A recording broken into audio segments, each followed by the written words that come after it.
ሰላምና ጸጋ ይብዛላችሁ የእግዚአብሔር ብሩካን በያላችሁበት ሁሉ።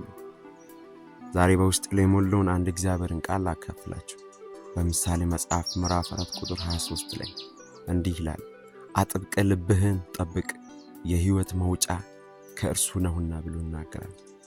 ልብ የሚለው ቃል የሁሉም ነገር ማዕከል ነው። መልካም ነገርም ክፉ ነገርም ከልብ ነው የሚወጣው። ልክ እንደ ስቶር ነው ልብ፣ ልክ እንደ መጋዘን ነው ልብ። ለዛ ነው ኢየሱስ ክርስቶስ በሉቃስ ወንጌል ላይ እንደሚለው ቃል አለ፣ ሰው በልቡ ሞልቶ ከተረፈው አፉ ይናገራል። ስለዚህ ችግሩ አፉ ጋር አይደለም። ብዙ ጊዜ ይሄ አፉ ነው እንላለን። አፋችን ጋር አንደበታችን ጋር አይደለም ችግሩ አለ፣ በልባችን ጋር። አየህ፣ ልብ ላይ ሞልቶ ከተረፈው ነው የምትናገረው።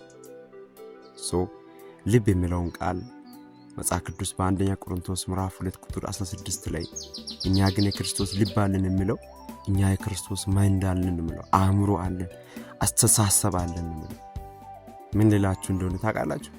ልባችሁ ከተዘረፈ የማይዘረፍ ነገር የለም። ልባችሁን ከሰጣችሁ የማትሰጡት ነገር የለም። ልብን እግዚአብሔር ይፈልጋል፣ ሰይጣን ይፈልጋል፣ ዓለምም ቢሆን ይፈልጋል።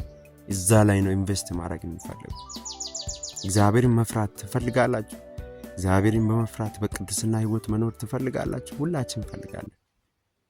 ያን ከፈለገን ልባችንን እንጠብቅ። የሁሉም ነገር መውጫ ልብ ነው።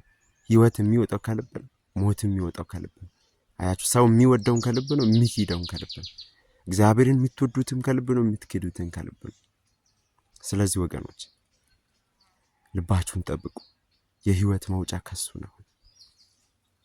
ተባርካችሁ።